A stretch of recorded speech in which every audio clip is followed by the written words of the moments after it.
Bom dia, pessoal. Sejam todos muito bem-vindos a mais uma aula do primeiro curso de Interação Clínico-Laboratorial. Meu nome é Lucimara Assunção e eu vou apresentar o tema de hoje para vocês. Nós vamos abordar o diagnóstico laboratorial das infecções do grupo TORCS. Eu tenho também a formação como patologista clínica, fiz a minha residência no Hospital das Clínicas da UFMG, fiz minha graduação lá também e depois concluí um mestrado em propedêutica complementar. No momento, eu sou responsável técnica pelo Biocor Instituto e pelo Souza Assunção Medicina Laboratorial e faço também assessoria médica para o LabRede, que é o Laboratório de Referência em Diagnósticos Especializados em Belo Horizonte. Bem, pessoal, nós vamos conversar hoje, então, sobre o significado desse acrônimo TORCS e vamos também, então, em seguida, abordar cada uma das patologias que compõem esse termo, que são a toxoplasmose, rubéola, citomegalovírus, sífilis. Bem, o que nós temos com relação ao termo é que ele surgiu em torno de 1971, a partir das iniciais de um grupo de doenças que apresentam características em comum, que são a toxoplasmose, rubéola, citomegalovírus, o herpes, hoje em dia a gente poderia acrescentar nesse H também o HIV, e com o tempo, um Szinho se acrescentou ao final para designar a sífilis congênita e o O tomou a proporção também de outras doenças com características algumas semelhantes e outras até muito diferentes, que são a varicela, a hepatite B e C, o próprio HIV, parvovírus, tuberculose, malária congênita, entre outros. Então, por essa breve introdução, vocês já perceberam, já sabem que são patologias que têm em comum a possibilidade de causar doenças no feto, principalmente quando isso ocorre em determinados períodos da gestação. E levam, então, a parto prematuro, alterações no crescimento intrauterino, óbito fetal, e muitas vezes essas manifestações não ocorrem no período gestacional, mas posteriormente. Então, no momento do nascimento, é frequente que elas sejam assintomáticas e tardiamente possamos, então, detectar sequelas. Portanto, são um grupo de patologias que têm manifestações inespecíficas e que nós precisamos de confirmação através de exames laboratoriais.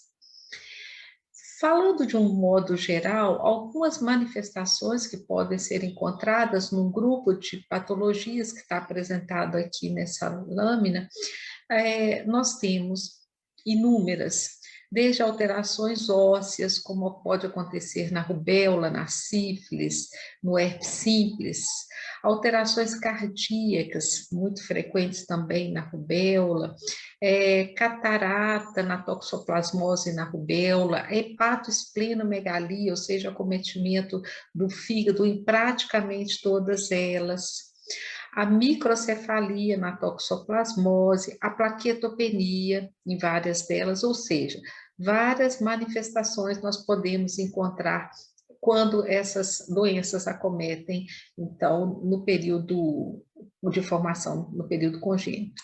E algumas vezes o que a gente deve admitir é que elas não têm manifestação nenhuma, então essa maioria assintomática, o que deve nortear a nossa busca mediante critérios quanto à presença, então, da infecção intrauterina.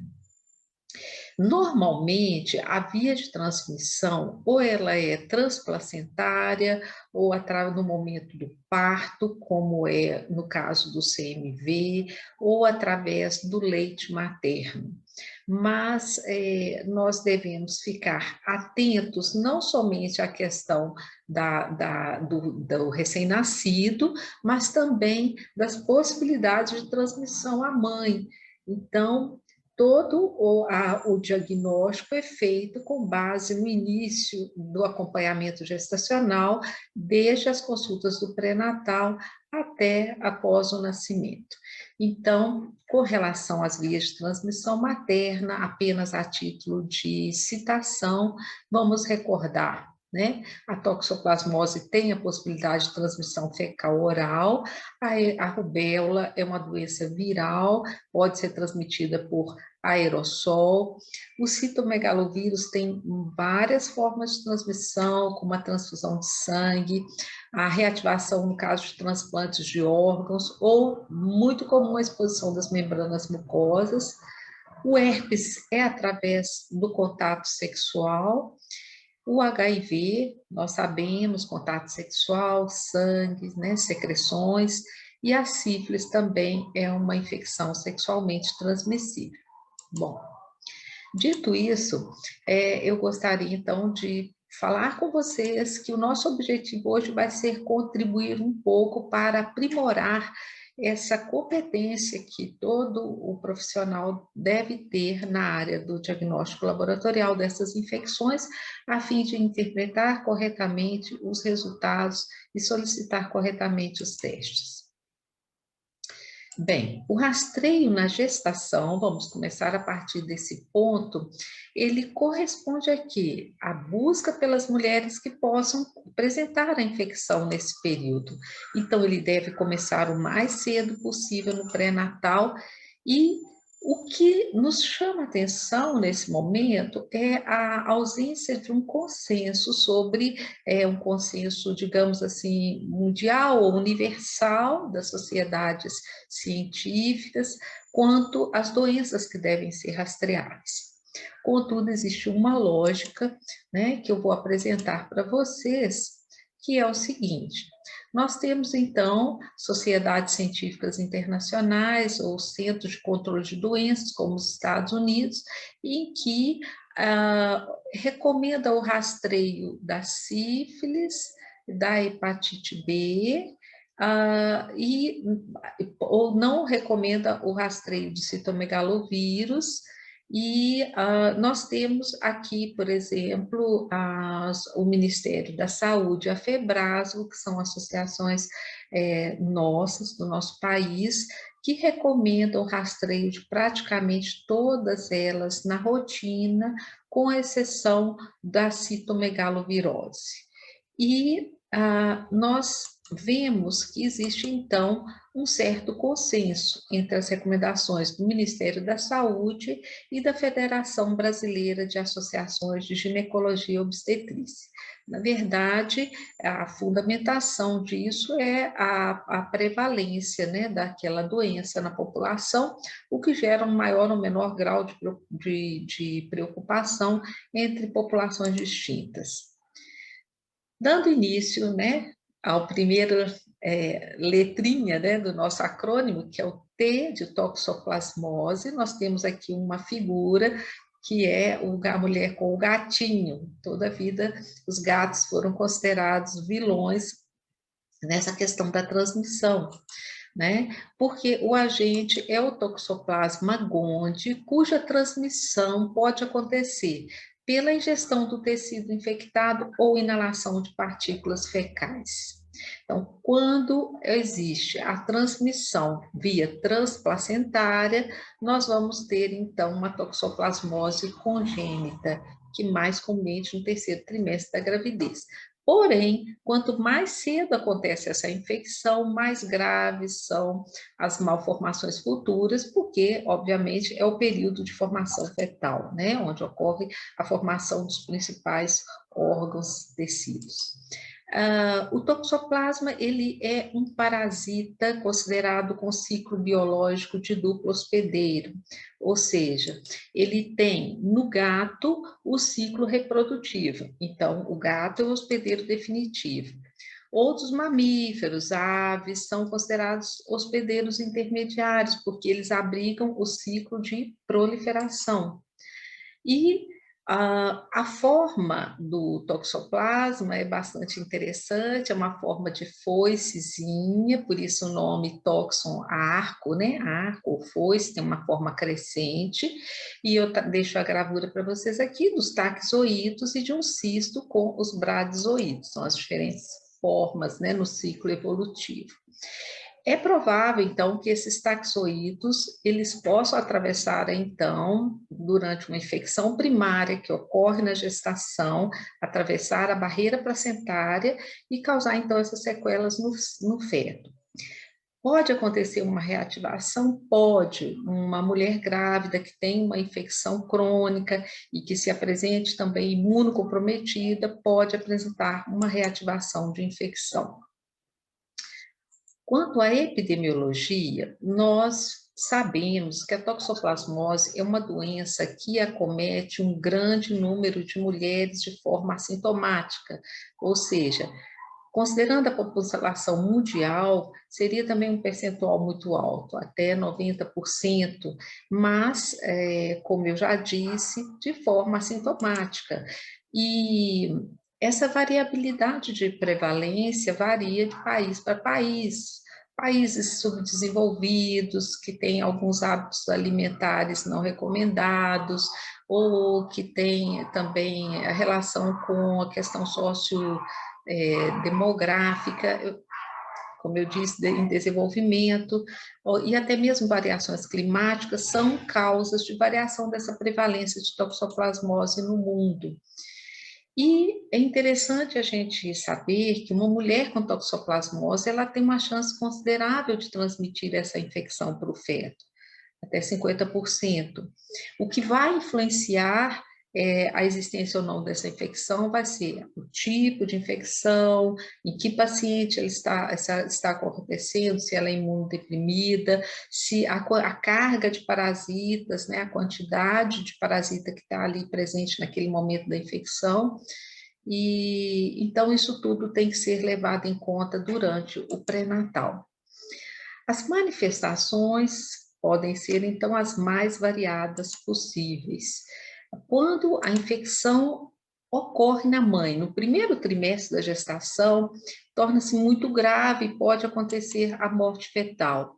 No segundo e no terceiro trimestre, é comum a prematuridade e, como sequela, o que é denominado tétrade de Sabin, que são esses sintomas, esses sinais de microcefalia, retinocoroidite, calcificações cerebrais e deficiência mental. Outras alterações podem acontecer em grau variável, como, por exemplo, a hidrocefalia, um nistagmo, um estrabismo. Então, vejam vocês que existem manifestações oculares importantes. Nessa gravura aqui à direita, nós temos, então, uma lesão, né, ocular, e nós temos também uma calcificação cerebral vista à tomografia. Deixo aqui para vocês esse padrão de dispersão das calcificações, no caso da toxoplasmose, que é um padrão difuso. O diagnóstico vai ser feito, então, do ponto de vista laboratorial, por diferentes maneiras, são possíveis várias formas de demonstrar essa infecção. Então, nós temos métodos indiretos, mais utilizados, métodos sorológicos, nós temos métodos diretos de demonstração do genoma, que é através da reação em cadeia da polimerase, métodos de hibridização e até mesmo de isolamento e anatomopatologia ou histopatológicos. Os métodos indiretos, eles se baseiam na pesquisa de anticorpos específicos para o toxoplasma.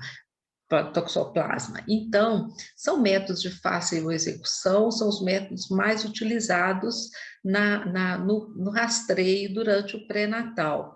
E indica-se o início precoce da realização desses testes, com acompanhamento mensal ou trimestral e até o momento do parto, naquelas mulheres que foram identificadas como susceptíveis. Então, nós temos a possibilidade de fazer a sorologia para a detecção de IgG, IgM, IgA, e nós temos também um aliado que é a determinação da avidez de IgG. Os métodos são bastante distintos, né? E hoje variados, nós temos o exime-imunissaio, nós temos o imunissaio de micropartículas, o MEIA, o ensaio quimiluminescente, eletroquimiluminescente e o ensaio imunoenzimático fluorescente, que é o ELFA, né? O ELFA, quando foi introduzido, foi considerado um padrão ouro, um ensaio excelente, comparativamente às técnicas que eram utilizadas de fluorescência e enzima imunissário. Né? Hoje nós temos, então, a possibilidade de realizar todas essas técnicas. A reação em cadeia da polimerase é considerada um método direto. O isolamento, que é muito complexo, seria através de cultivo celular, inoculação em animal, é considerado um método direto, e a demonstração do parasita em cortes histológicos também é outra possibilidade de detecção direta. Vamos falar um pouquinho sobre o diagnóstico na mãe, o diagnóstico sorológico. A toxoplasmose na gestante, ela é inicialmente suspeita ou confirmada através da detecção de anticorpos da classe IgG e IgM. Então, um IgM positivo numa gestante associado com IgG negativo, ou quando durante o acompanhamento nós observamos um aumento muito acentuado de IgG, 4 vezes ou mais o título inicial, isso nos conduz a um diagnóstico de toxoplasmose aguda na gestante. Porém, a presença da IgM por si só, junto com IgG, pode trazer um fator confundidor, entre aspas. Então, nós precisamos, então, de trabalhar com o teste de avidez de IgG quando detectamos esse padrão no primeiro trimestre da gravidez. Então, quando IgG e IgM são positivas e nós, então, temos um teste de avidez de IgG baixo, nós, então, estamos diante de um quadro suspeito de toxoplasmose, numa fase aguda ou uma fase recente, digamos assim. Bom, vamos esclarecer um pouquinho mais essa questão do teste de avidez da IgG. O teste de avidez, vejam vocês aqui nesse gráfico que nós temos, então, uma contaminação inicial, um estímulo para a produção de anticorpos da classe IgM, seguida de anticorpos da classe IgG, e um período variável aqui de até 18 meses para a queda desse IgM, enquanto que a avidez da IgG, ela aumenta progressivamente no decorrer do tempo, desde o início da infecção. O que é a avidez? A avidez é a força de ligação desse anticorpo para a formação do complexo antígeno-anticorpo. Quando ele é reversível, facilmente reversível, nós dizemos que temos uma avidez baixa.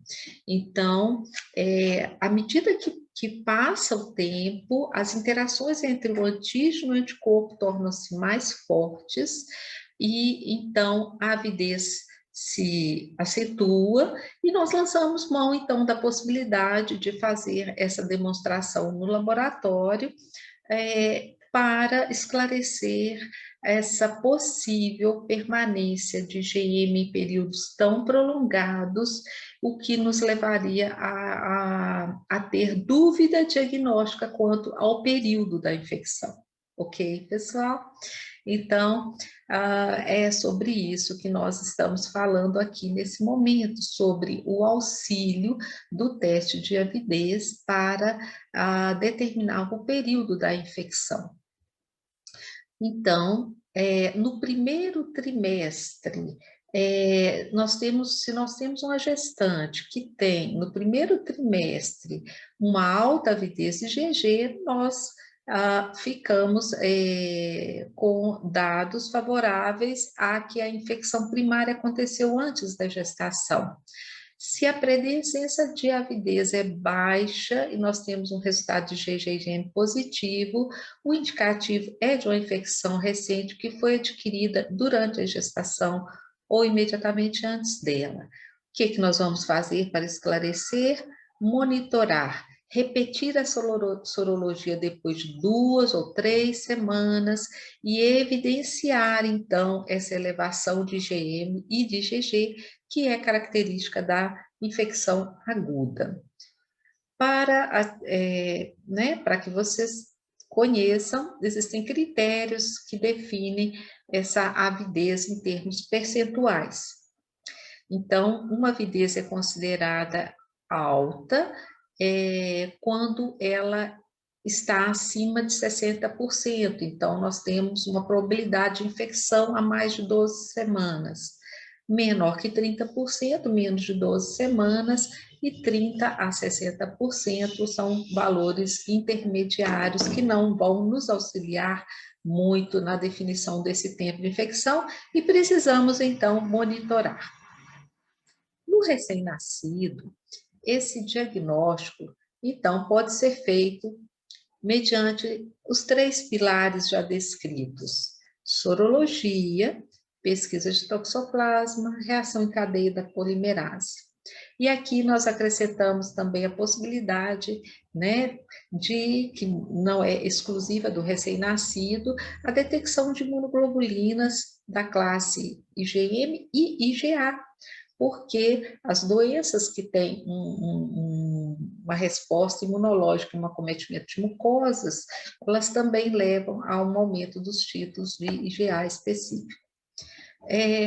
Bem, quando nós solicitamos no recém-nascido uma determinação simultânea de IgM e de IgA, isso é muito interessante se o resultado vem positivo, principalmente para as duas em conjunto, porque nós aumentamos a possibilidade de um diagnóstico positivo, um diagnóstico que tenha um valor positivo maior ou um valor preditivo positivo maior diante de dados clínicos que nós possamos ter também em mãos com uma chance dessa criança realmente estar infectada.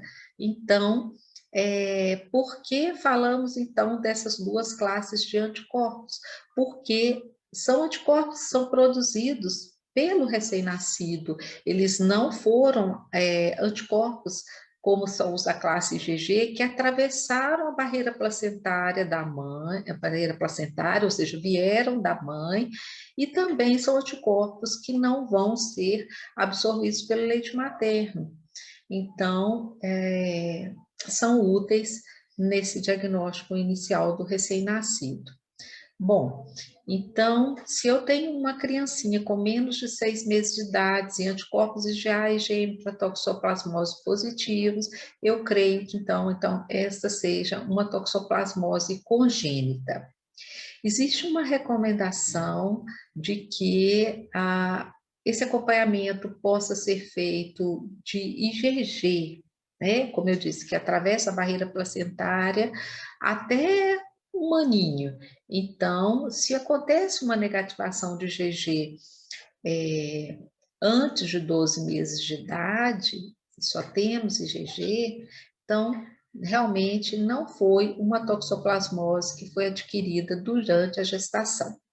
Uma outra possibilidade que nós temos nesses casos de redução progressiva de IgG sem indícios de produção fetal de imunoglobulinas é a possibilidade da mãe ter recebido algum tratamento, ou mesmo da criança ter recebido algum tratamento, um tratamento antiparasitário.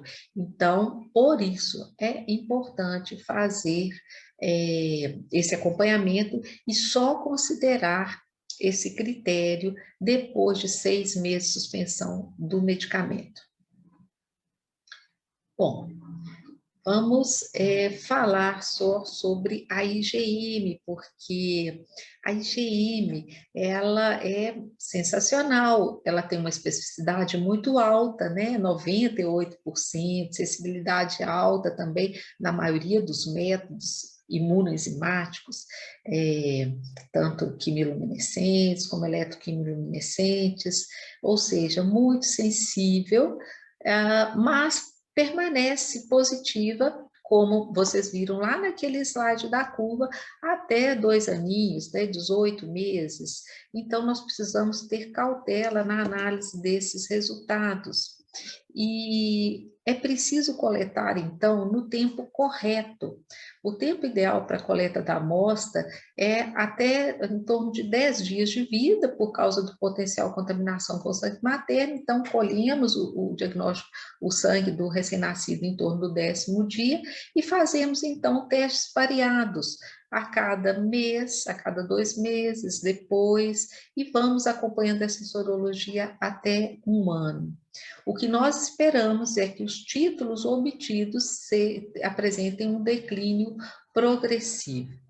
Crianças que não foram infectadas normalmente vão ter um desaparecimento desses anticorpos por volta de 6 a 7 meses, e aquelas que tiveram infecção vão manter anticorpos provavelmente até 1 aninho de idade.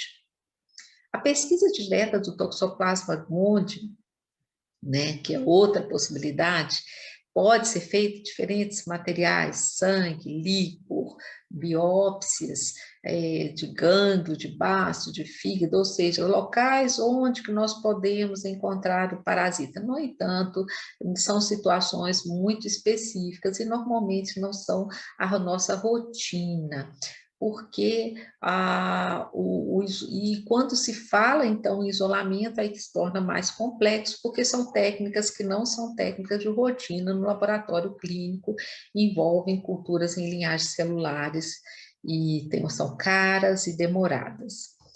Quando se busca fazer um diagnóstico histológico e imunohistológico, só a título de curiosidade, porque é muito interessante observar a forma do toxoplasma, ele é semelhante, né?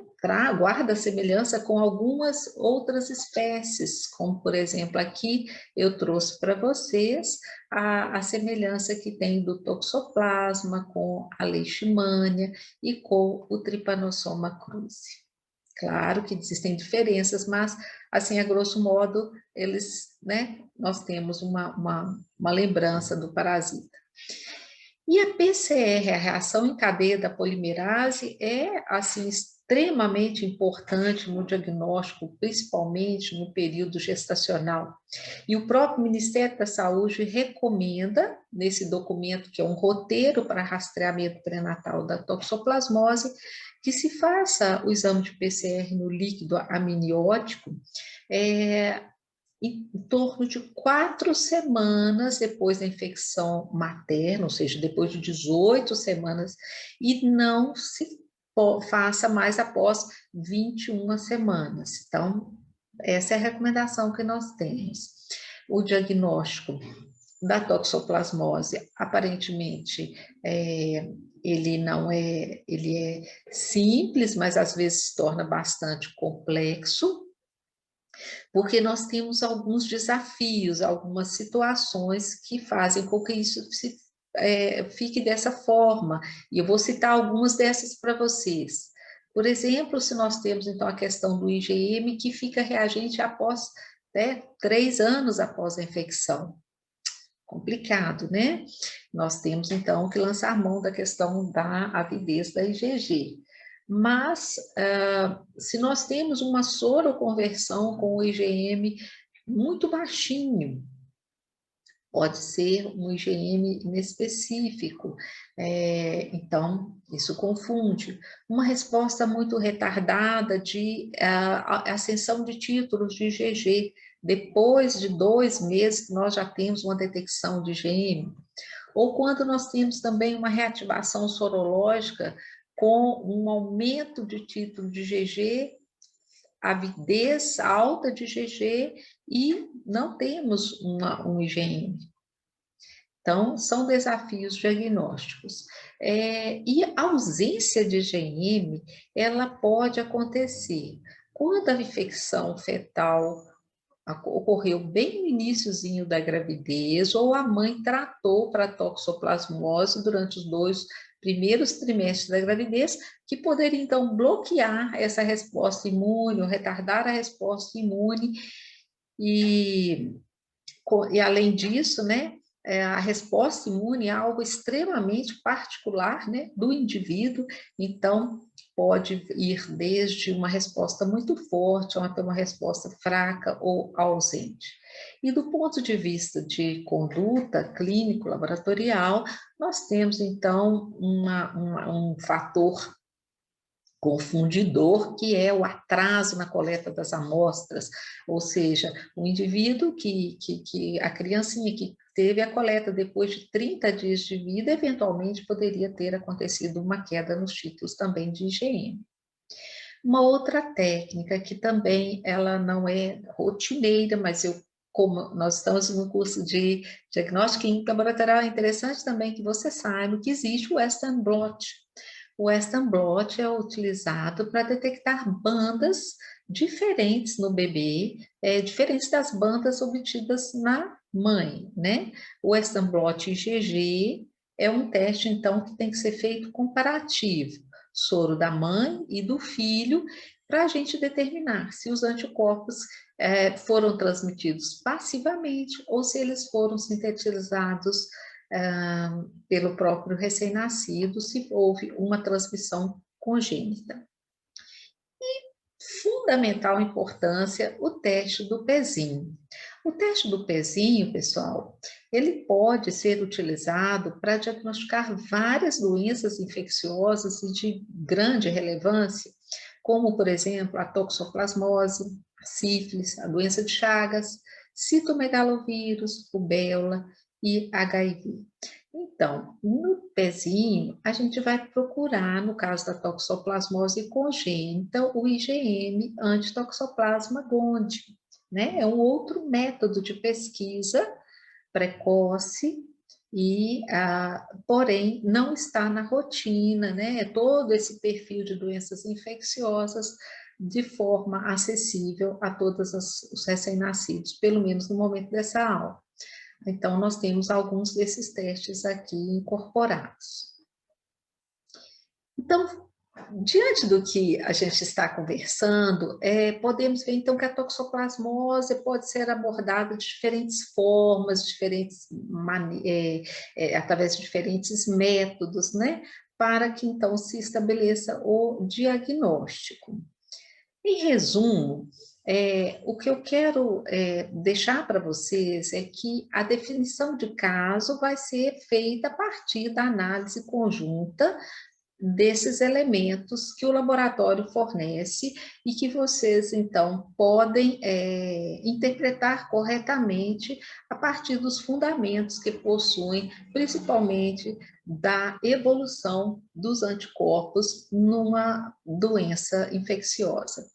Então, se ocorre lá embaixo nessa lâmina, o caso confirmado seria a soroconversão no período gestacional, uma mãe que é negativa e que se torna positiva, que desenvolve anticorpos, isto é a soroconversão, é um caso confirmado. Ou, se ela teve uma amniocentese, que foi detectado o DNA do toxoplasma no líquido amniótico, isso é um caso confirmado. Um caso descartado numa gestante é se ela não teve IgG reagente e não é imunocomprometida, e ela teve um IgM reagente sem IgG, que poderia ser então somente um falso positivo. Nesse espectro do descartado ao confirmado, nós temos então várias situações que devem ser analisadas caso a caso. E na criança? Na criança, nós temos um recém-nascido que nasceu de uma mãe com suspeita diagnóstica, ou que teve um caso confirmado, é um recém-nascido suspeito. Se nós temos na criança IgM e IgA positivos, se nós temos IgG persistindo por mais de 12 meses, se nós temos aumento de títulos progressivo dos títulos de IgG nós estamos diante de casos positivos para toxoplasmose congênita. E se há uma redução progressiva de título de IgG na criança, que só apresenta IgG, então nós estamos descartando um caso de toxoplasmose congênita. Às vezes as coisas não são tão simples, não tão exatas como nós tentamos transmitir nessa apresentação, mas utilizando das boas ferramentas do diagnóstico laboratorial e com o conhecimento adequado, todos serão capazes, então, de fazer um diagnóstico correto. Vamos dar continuidade agora, falando então sobre a síndrome da rubéola congênita. A rubéola, diferentemente da toxoplasmose, é uma doença transmitida por vírus, né? E o vírus é um vírus RNA, um vírus envelopado com um tipo antigênico único e facilmente degradável na natureza, mas também facilmente transmissível através de partículas, né? Através do aerossol, ou seja, por via respiratória. Felizmente, é uma doença controlada através de imunização, ou seja, através de condutas preventivas. E nós temos, contudo, que nos preocupar com a possibilidade de retorno desses casos de rubéola congênita, porque torna-se uma doença bastante grave quando acomete a mãe, principalmente no primeiro trimestre de gravidez, e a taxa de infecção neonatal ela é muito alta, chegando praticamente a 100%. E quando no meados, né, da gestação, eles caem um pouco e voltam a subir após a 30ª semana de gestação. Isso é o que a literatura nos diz. Também, através da análise de alguns registros que a gente obtém, encontramos então uma figura que é bastante chocante, que é o caso de uma síndrome de rubéola congênita, de uma pessoa que teve uma evolução até os 40 anos de idade, com bastante sequela, né? Essas sequelas podem ser muito graves, como catarata, glaucoma, surdez, diabetes. Então, novamente, eu faço essa observação de que é um peso tanto quanto a morbidade, né, e um social também, e pode ser evitável. Isso que é o mais importante através da imunização. A transmissão do vírus, então, ela ocorre por via transplacentária, e o que chama atenção no caso da rubéola quanto doença viral é que a criança pode excretar o vírus nas secreções, tanto nas secreções nasofaríngeas, como também o vírus pode estar presente na urina, nas fezes, por um período de tempo prolongado, e isso é uma janela diagnóstica que nós temos, né? O diagnóstico, então, como todas as demais doenças infecto-contagiosas, ele se baseia no tripé clínico, laboratorial, epidemiológico. E a rubéola fetal pode ser diagnosticada através da cordocentese e por amostra de vilosidade coriônica, e também por detecção do genoma viral no líquido amniótico através da reação em cadeia da polimerase. São métodos muito específicos, praticamente 100% de especificidade, sensibilidade acima de 90%, quando nós fazemos após 6 semanas que a mãe teve a infecção. E a punção do líquido amniótico, no caso, após 21 semanas. Então, é uma abordagem diagnóstica das mais interessantes para a questão da rubéola congênita. Mas o isolamento viral, né, que seria uma técnica, digamos assim, né, um padrão ouro, ele é assim viável nos laboratórios clínicos, embora possa ser feito a partir dessas secreções. Esse isolamento viral através de cultura de células é complexo, né? O que nós temos é a possibilidade de fazer as reações em cadeia da polimerase, que são super viáveis, né? Então, deve ser colhido. A recomendação é colher uma amostra de sangue do recém-nascido após o nascimento, quando existe essa suspeita, quando existe uma suspeita de que a mãe tenha se contaminado durante a gestação, e em todas as crianças menores de 1 ano de idade.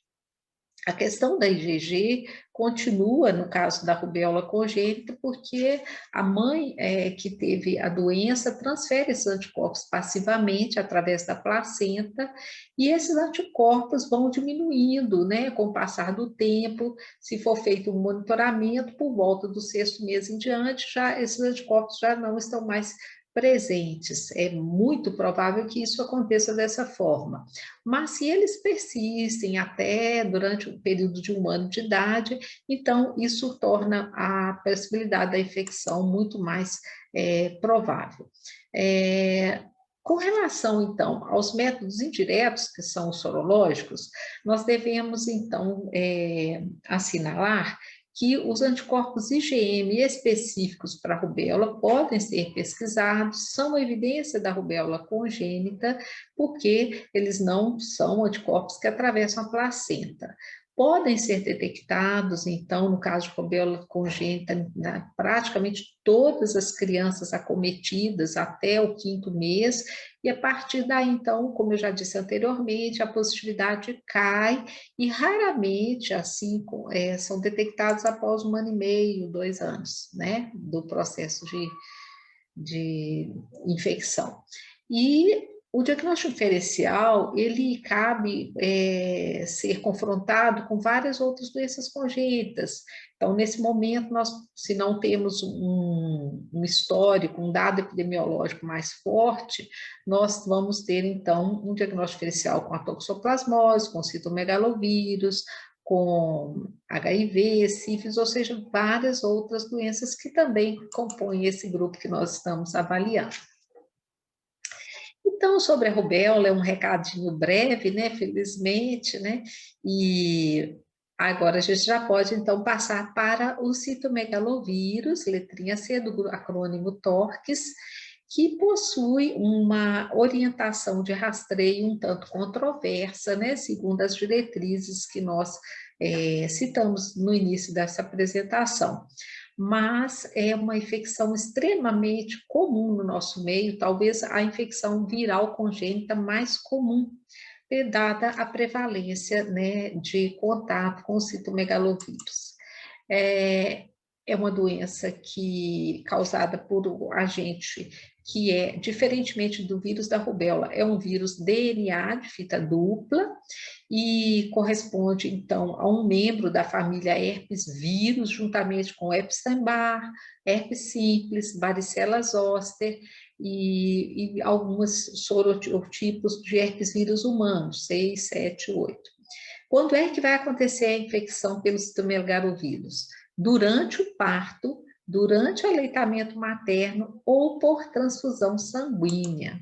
Então, isso é um pouquinho diferente e tem que ser lembrado quando a gente considera o citomegalovírus. Na mãe, normalmente as infecções vão ser bem assintomáticas, semelhante a um quadro gripal, né? Você pode ter uma passagem intestinal com alguma diarreia, dor abdominal, um pouquinho de febre, dor muscular, nada que seja muito significativo. Contudo, quando a doença acomete a mãe e se expressa ao nascimento, então podemos ter quadros bem graves. E esses quadros graves, eles podem se assemelhar a sepsis e podem, então, trazer um diagnóstico diferencial com várias outras doenças que nós já citamos aqui. Então, a criancinha pode nascer com um abdômen globoso, com um aumento de fígado, baço, plaqueta baixa, microcefalia, apresentaram, então, algumas petequias devido às plaquetas, manifestações oculares e O que eu trago para vocês aqui nessa imagem, além da criança com hepatosplenomegalia, é a manifestação das inclusões cerebrais vistas à tomografia, que diferem da toxoplasmose por serem periventriculares, enquanto aquelas da toxoplasmose são difusa. Nós estamos numa aula de diagnóstico laboratorial, mas vale a pena citar, então, alguns detalhes que são bem interessantes. Então, o diagnóstico laboratorial do citomegalovírus é feito através da possibilidade de isolamento do vírus, que é bem complicada, de algumas biópsias e também através da sorologia. Vamos, então, falar dos testes sorológicos que cabem tanto na mãe, na triagem do pré-natal, quanto após o nascimento. Então, se a mãe apresentou uma soroconversão, ou seja, de uma amostra negativa e uma outra positiva para citomegalovírus GIM, com intervalo, então, que é o tempo de resposta imunológica, então nós estamos diante de uma infecção materna. Essa presença desses anticorpos não necessariamente vão definir que a criança vai ter um maior risco ou que há um maior risco de transmissão para o feto. Por isso, essa questão da controvérsia também quanto à triagem sorológica, porque a grande maioria das mulheres, né, um percentual altíssimo, até 90%, já teve também a infecção primária pelo citomegalovírus, e nós vamos, então, encontrar anticorpos nessas mães. O isolamento do vírus é uma possibilidade, porém, uma possibilidade um pouco mais complexa, porque o vírus tem uma replicação lenta, ele precisa, então, é necessário uma demora na definição desse caso, e não é razoável para o laboratório clínico comum. Precisaria de um laboratório com nível de biossegurança alto, e não é a prática clínica. Mas existe a possibilidade de anticorpos monoclonais, técnicas normalmente fluorescentes, contra antígenos de citomegalovírus, que vão permitir, então, a confirmação dessa detecção em culturas com tempo um pouco mais curto. O que nos ajuda bastante é a detecção do DNA viral pela reação em cadeia da polimerase, que pode ser feita no líquido amniótico, com uma velocidade, com uma rapidez de resultado bem boa, ou seja, bem razoável para a técnica, e é considerado, portanto, então, um padrão ouro para o diagnóstico. Então, bastante execuível. Até as técnicas moleculares, elas, cabe dizer que, nesse momento, elas são as técnicas que estão apresentando, então, uma grande proeminência, ou seja, pela uma visibilidade, pela sua característica de especificidade muito alta, e também porque estão sendo adaptados à rotina dos laboratórios clínicos. O PCR para citomegalovírus pode ser feito na urina e também na saliva, o que facilita muito essa pesquisa, com uma sensibilidade, uma especificidade semelhante ao isolamento viral, que é fantástico, né? Resultado rápido, e também que as amostras podem ser feitas de modo, assim, até em tempos posteriores, ou podem ser congeladas. Então, essa estabilidade no manuseio de amostras em determinadas técnicas é altamente positivo e recomendado. Então, para definir um diagnóstico de infecção congênita e perinatal de citomegalovírus, nós precisamos achar esse vírus na urina do recém-nascido até 2 a 3 semanas. Se não encontramos nesse período de vida, nós então vamos excluir o diagnóstico. E a partir da 12ª semana de vida, se nós resolvemos então fazer esse teste, a situação complica, porque esse vírus pode ter sido adquirido no período perinatal ou pós-natal precoce. Quanto às técnicas indiretas, né, que seriam os sorológicos de GG e IgM, o IgM para citomegalovírus tem valor? Sim. A detecção do IgM anti-CMV no recém-nascido é sugestiva de infecção, mas É recomendável que se faça uma avaliação conjunta com as técnicas de identificação de genoma viral na urina e na saliva, porque alguns ensaios para IgM podem não apresentar uma sensibilidade tão alta e a adoção de testes conjuntos vai fortalecer a possibilidade de diagnóstico. Quando nós temos, então, IgG anticitomegalovírus, realmente a interpretação ela fica difícil por causa da passagem desses anticorpos da mãe para a criança. O que nos resta, então, nessa situação é demonstrar um aumento significativo dos títulos de IgG, porque senão nós não conseguimos diferenciar essa infecção congênita daquela que ocorreu após o nascimento. No entanto, é muito importante a questão das datas, né, do momento em que se são feitos esses exames, né? Não podem ser tardios, porque senão gera uma confusão diagnóstica.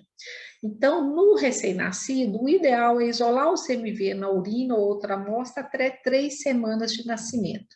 Na gestante, a análise de material genético no líquido amniótico por amniocentese, até 6 a 7 semanas da suspeita de infecção e após 21 semanas de gestação, né?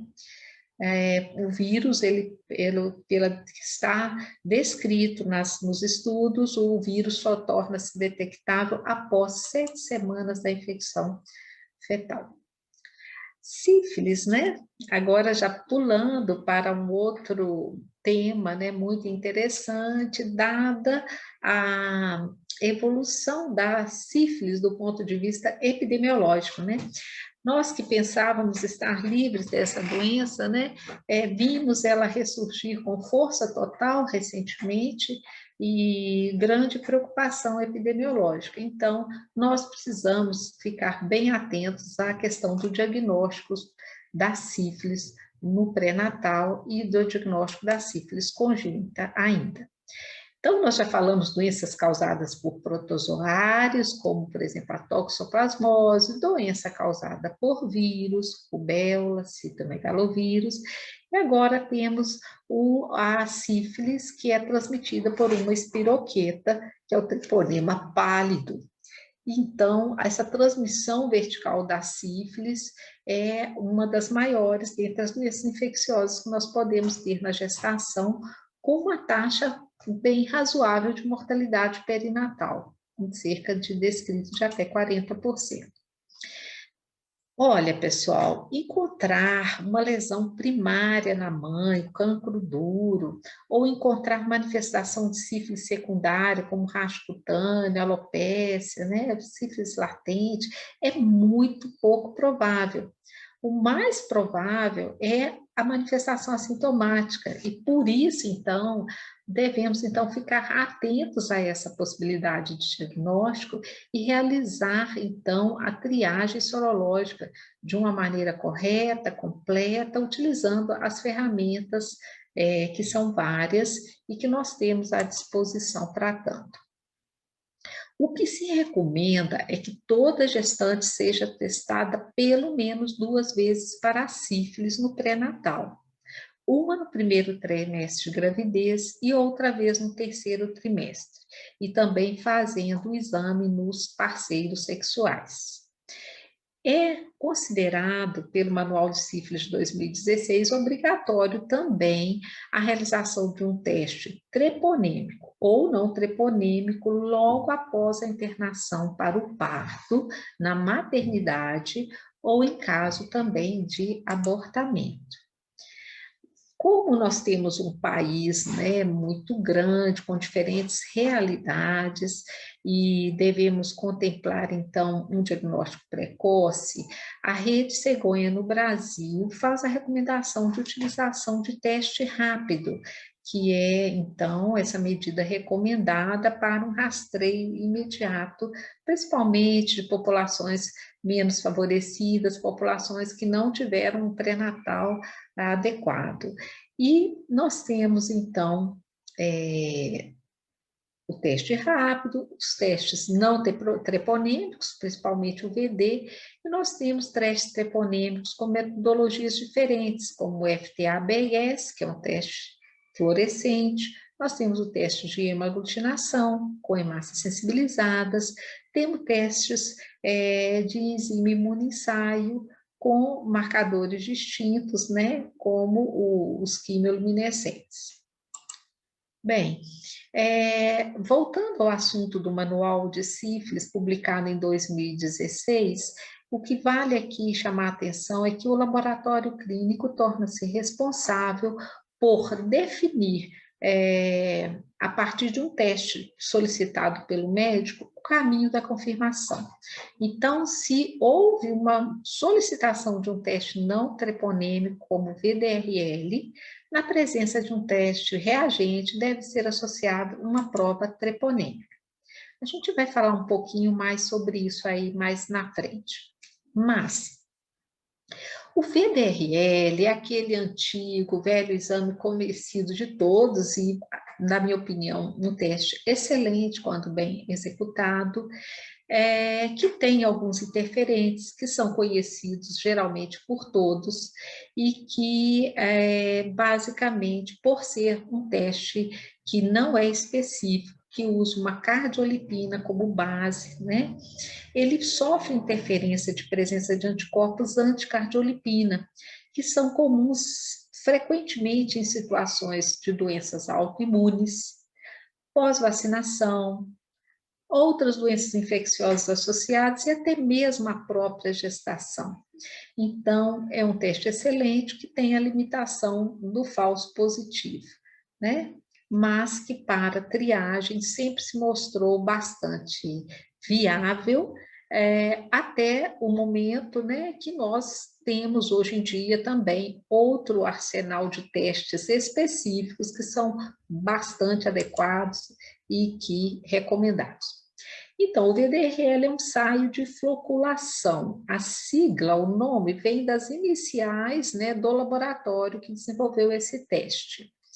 E ele é um teste qualitativo, ele determina o título de anticorpos, então ele é importante para monitorar o tratamento, para avaliar a atividade da doença.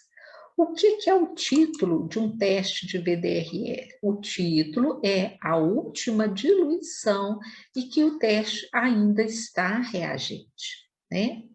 Então, faz-se uma diluição do soro, né? Aqui uma diluição com salina, 100 microlitros da salina, 100 microlitros do soro, uma transferência sucessiva, diluições, então, para 2, 4, 8, 16 e 32. É assim que a gente faz a diluição do soro.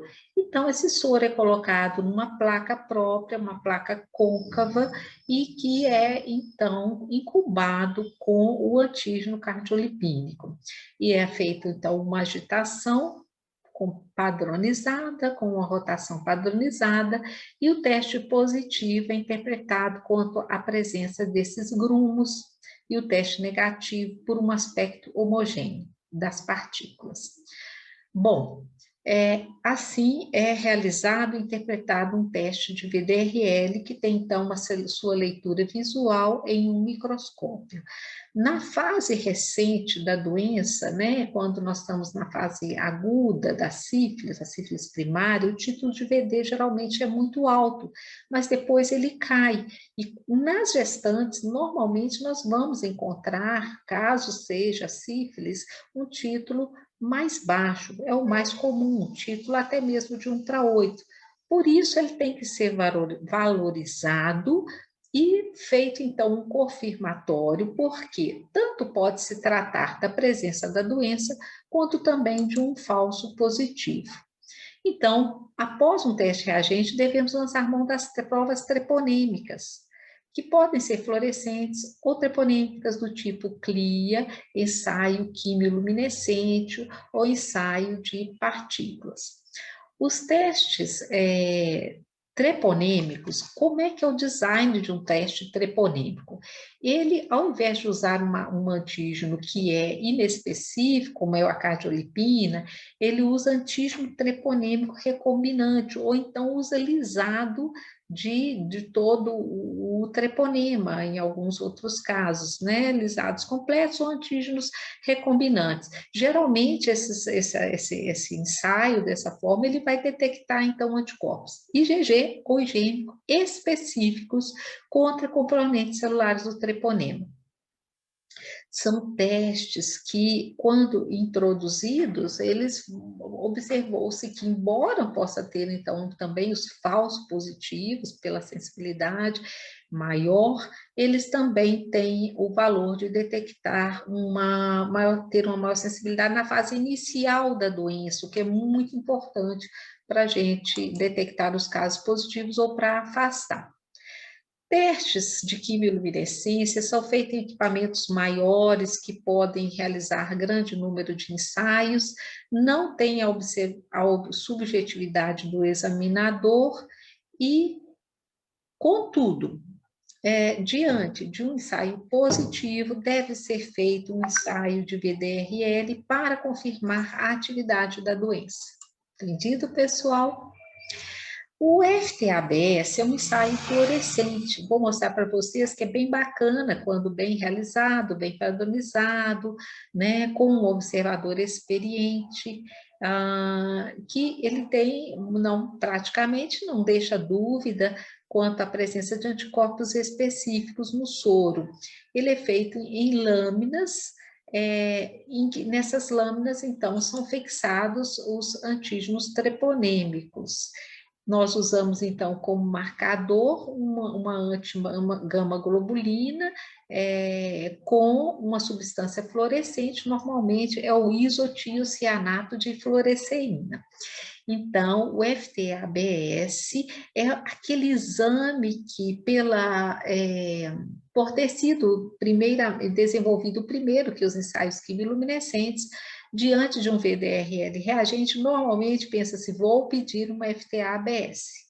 Porém, a rotina laboratorial hoje já prevê que se faça um ensaio treponêmico após um VDRL reagente, que será um FTABS ou um ensaio quimiluminescente.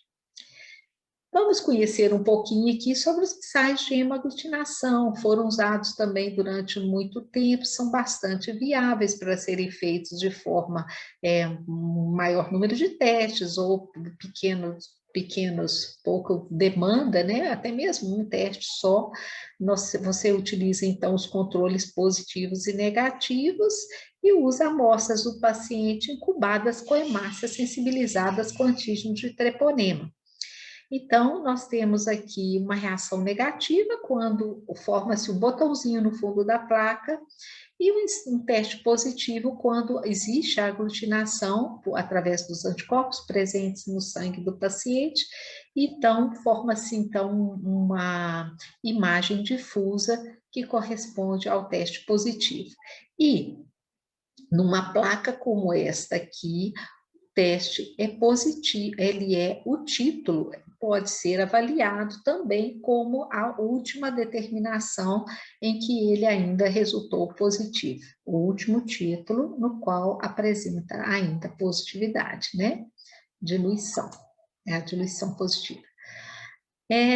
Outros testes também nós podemos lançar mão? Sim, nós temos a questão do teste de fluxo lateral, são os testes imunocromatográficos rápidos, né, dígito rápidos, que também podem ser realizados no contexto laboratorial clínico, depois de validados, né, devidamente validados, tem a vantagem de fornecer resultados em torno de 30 minutos, e aparentemente simples, eles têm um design bastante, acredito, sofisticado, né? Porque eles utilizam um conjugado de ouro coloidal com antígenos de treponema, e nós temos também, então, que fazer migrar através desse cassete, que tem várias camadas, né? Camadas impregnadas com elementos que são fases da reação antígeno-anticorpo, para que possamos evidenciar, então, numa janela de leitura, a viabilidade da reação, que é obtida através do controle, e a linha de teste. Quando presente, o resultado é positivo, quando ausente, o resultado é negativo.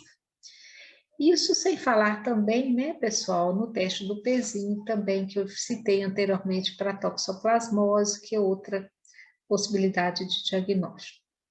Então, um alerta que eu quero trazer aqui para vocês é quanto ao diagnóstico na mãe. Sempre que a mãe estiver positiva, vamos pesquisar outras infecções sexualmente transmissíveis, porque é bastante comum encontrar essas doenças associadas, não é mesmo?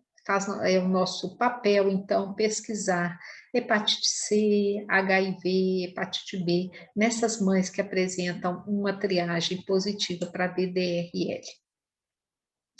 Esse é o fluxograma que está no Manual Técnico para Diagnóstico da Sífilis, mostrando que quando nós começamos a triagem por um teste não treponêmico, se ele é reagente, nós vamos seguir esse caminho aqui de realização de um teste treponêmico e, então, concluir a análise. Se reagente, nós damos o laudo amostra reagente para a sífilis, se negativo, nesse teste específico, amostra não reagente. É a necessidade de se confirmar. A sífilis congênita, obviamente, se beneficia da realização dos testes de anticorpos, porém, aquela velha história, né? A análise conjunta da mãe com da criança por causa da passagem do IgG materno para a criança. Agora, a detecção de IgM específico na criança pode nos trazer, então, alguma dúvida, porque os testes ainda hoje, eles não possuem aquela sensibilidade maravilhosa, mas embora sejam indicados e exequíveis. Então, nós temos que trabalhar num contexto clínico, epidemiológico, num contexto de que a gente possa agregar os dados de probabilidade, né, pré-teste, ou seja, da mãe ter tido a infecção, com outros dados laboratoriais, né? Uma criancinha que se apresenta com suspeita de sífilis congênita, ela pode ter um quadro semelhante a um quadro séptico, então nós vamos ter o hemograma, o perfil hepático, a dosagem de eletrólitos, né, que vai ser solicitada, e não vamos esquecer também de fazer a punção do líquor, porque nós podemos realizar os testes treponêmicos e não treponêmicos nesse líquor, e também agregar dados da avaliação quanto à rotina do líquor, ou seja, a celularidade, dados da bioquímica, como a dosagem de proteínas. Além disso, tem outros sinais que podem ser investigados pelo raio-x dos ossos longos e outras avaliações, inclusive oftalmológica e audiológica. É isso aí, pessoal, que eu tenho de recado para vocês quanto ao grupo das infecções designadas como TORC. Eu agradeço a atenção, a paciência, espero ver vocês em outras aulas desse curso, que é muito necessário para uma utilização correta dos exames, para uma interpretação adequada, e certamente eu acredito que vocês venham utilizar essa ferramenta para se sentirem mais motivados no estudo dos exames laboratoriais. Meu grande abraço.